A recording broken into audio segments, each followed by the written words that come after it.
Hello friends, ఎలా ఉన్నారు? ఈరోజు నేను చెప్పబోయే కథ విన్న తర్వాత మీకు రాత్రుళ్ళు నిద్ర పట్టడం కష్టమేమో.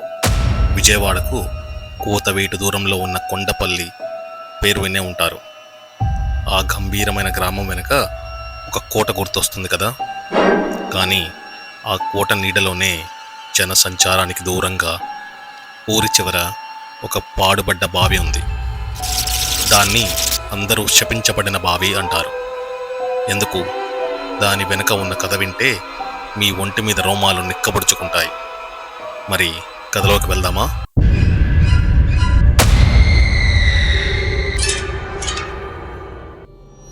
గత వేసవిలో సిటీ లైఫ్కి దూరంగా సరదాగా గడుపుదామని నలుగురు స్నేహితులు సుమన్, రవి, ప్రియా, లక్ష్మి వాళ్ళ నాన్నమ్మ ఊరైన కొండపల్లికి బయలుదేరారు. పచ్చని ప్రకృతి, ప్రశాంతత, వాళ్ళ ప్రయాణం ఎంతో ఉత్సాహంగా మొదలైంది. వాళ్ళ నవ్వులు, కేరింతలు ఆ కారు నిండిపోయాయి. కానీ ఆ నవ్వులు ఎంతోసేపు నిలవవని వాళ్ళకు తెలియదు. కొండపల్లి చేరుకున్నారు. లక్ష్మి వాళ్ళ అమ్మగారు గౌరీ వాళ్ళని ఎంతో ఆప్యాయంగా ఆహ్వానించారు. ఇల్లు పాతకాలంది అయినా చాలా ప్రశాంతంగా అనిపించింది మొదట. కానీ అదే రోజు రాత్రి భోజనాల దగ్గర గౌరీ గారి ముఖంలో ఏదో ఆందోళన మొదలైంది. ఆమె గొంతు తగ్గించి చాలా సీరియస్గా చెప్పింది, పిల్లలు, ఊరిలో పగలు ఎక్కడైనా తిరగండి, కానీ చీకటి పడ్డ తర్వాత ఊరి చివర మామిడి తోటల వెనకాల ఒక పాడుబడ్డ బావి ఒకటి ఉంది. పొర్రపాటును కూడా అటువైపు వెళ్ళకండి. ముఖ్యంగా చీకటి పడ్డాక అస్సలు వెళ్ళొద్దు అని చెప్పింది. ఆమె కళ్ళల్లో ఏదో చెప్పలేని భయం. ఆ మాటలు హెచ్చరిక కంటే తీవ్రంగా ఆందోళనగా కనిపించాయి. ఎందుకు అంత భయం? ప్రియ అడిగినా ఆమె దాటివేసింది. ఆ రాత్రి నుంచే వాళ్ళలో ఆ బావి గురించి కుతూహలం మొదలైంది. తెలియకుండానే ఒక భయం కూడా. లక్ష్మికి ఆ బావి గురించి కొంచెం తెలుసు. చిన్నప్పుడు నాన్నమ్మ చెప్పిన కథ గుర్తొచ్చింది. చాలా ఏళ్ల క్రితం సీత అనే అమ్మాయిని కొందరు దుర్మార్గులు అన్యాయంగా ఆ బావిలోకి తోసేశారు. అప్పటి నుండి ఆమె ఆత్మ అక్కడే తిరుగుతోందని, అర్ధరాత్రి ఏడుపులు వినిపిస్తాయని అంటారు. లక్ష్మి ఈ కథ చెప్తున్నప్పుడు ఆమె గొంతులో కూడా తెలియని వణుకు. ప్రియ అయితే భయంతో లక్ష్మి చేయి గట్టిగా పట్టుకుంది. ఆ రోజు రాత్రే అసలు భయం మొదలైంది. అందరూ నిద్రపోయాక ప్రియకి మెలకు వచ్చింది. గదిలో చిమ్మ చీకటి. కిటికీ కర్టెన్ కొంచెం పక్కకు జరిగి ఉంది. బయట ఎవరో నిలబడి కిటికీలోంచి చూస్తున్నట్టు, ఒక నీడ కదిలినట్టు అనిపించింది. గుండె వేగంగా కొట్టుకోవడం మొదలైంది. అది భ్రమ కానే కాదు.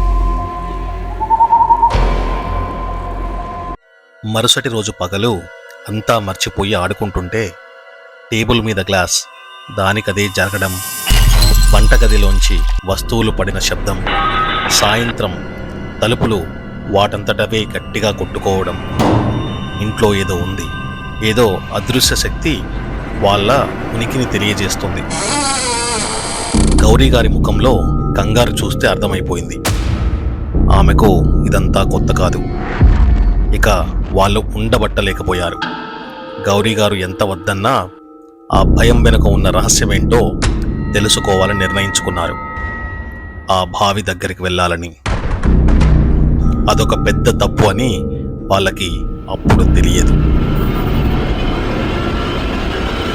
మధ్యాహ్నం గౌరీ గారు ఇంట్లో లేని సమయం చూసి ఆ నలుగురు బయలుదేరారు.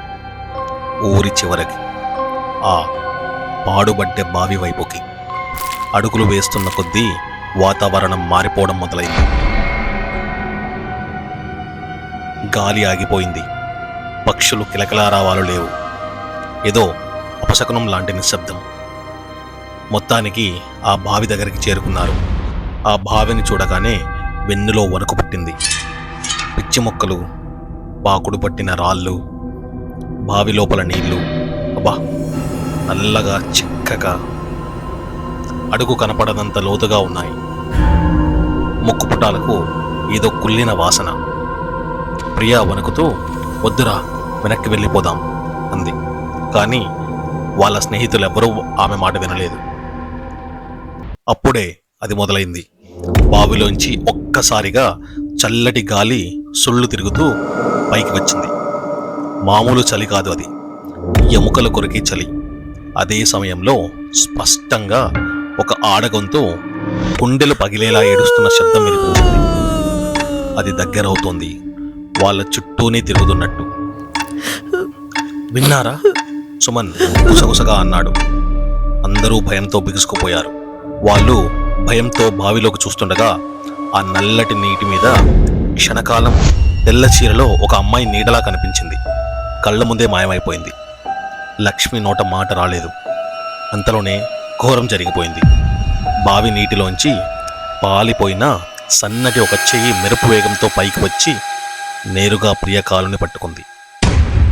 ఆ పట్టు ఎంత బలంగా ఉందంటే ప్రియ కింద పడిపోయింది. బావిలోకి లాగబడుతోంది. రక్షించండి, నన్ను లాగేస్తుంది అని ప్రియ అరుపులు ఆ నిశ్శబ్దాన్ని చీల్చాయి. సుమన్, రవి, ప్రియ లాగడానికి ప్రయత్నిస్తున్నారు. కానీ ఆ చెయ్యి పట్టు రాక్షస పట్టులా ఉంది. లక్ష్మి భయంతో స్థానువైపోయింది. సరిగ్గా ఆ టైంకి గౌరీ గారు పరిగెత్తుకుంటూ వచ్చారు, ఎవరో చెప్పినట్టు. ఆ దృశ్యం చూసి ఆమె గుండె ఆగినంత పనైంది. ఆమె నేరుగా బావి దగ్గరకు వెళ్ళి కన్నీళ్లతో అర్థించింది. సీత, నా తల్లి, వదిలేయి నా పిల్లని, వాళ్ళని వదిలేయి. అందరూ షాక్. సీత ఈమె తల్లా? అవును, ఆ బావిలో అన్యాయంగా చనిపోయిన సీత గౌరీ గారి కన్న తల్లి. లక్ష్మికి ఈ నిజం తెలిసాక వాళ్ళ భయం రెట్టింపైంది. గౌరీ గారు తన తల్లి ఆత్మను శాంతింపచేసే ప్రయత్నం చేశారు. అమ్మా, నీకు జరిగిన అన్యాయం నాకు తెలుసు, శాంతించు తల్లి అని వేడుకుంది సీత. కానీ ఫలితం లేదు. పైగా ఆ బావిలోంచి వస్తున్న శక్తి మరింత ఉగ్రరూపం దాల్చింది. ఏడుపులు పోయి భయంకర అరుపులుగా, గాలి గోలగా ఎక్కువైంది. ప్రియని ఇంకా బలంగా లాగడం మొదలుపెట్టింది. అది సీత ఆత్మ కాదు, అది శాంతి కోసం రాలేదు. అప్పుడు లక్ష్మికి అర్థమైంది.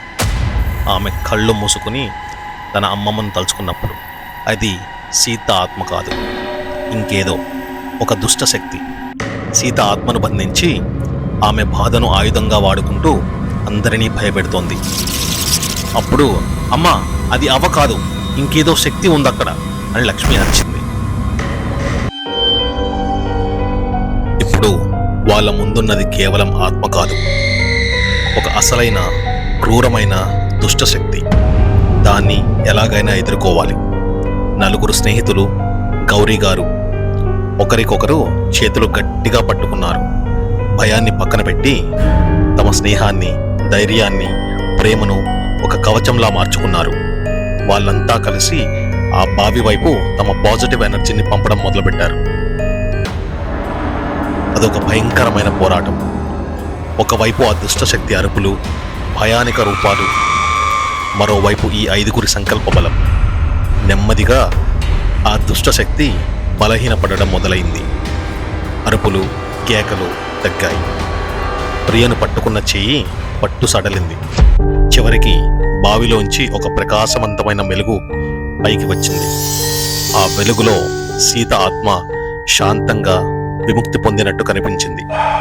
ఆ దుష్టశక్తి ఆ వెలుగు తాకిడికి పూర్తిగా నశించిపోయింది. నెమ్మదిగా ఆ వెలుగులోకి కలిసిపోయింది. ఒక్కసారిగా అంతా నిశ్శబ్దం.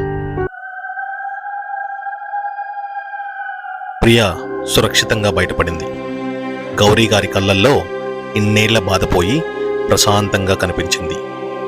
వాళ్ళు గెలిచారు. కానీ ఆ భయం, ఆ అనుభవం వాళ్ళని జీవితాంతం వెంటాడుతూనే ఉంటుంది.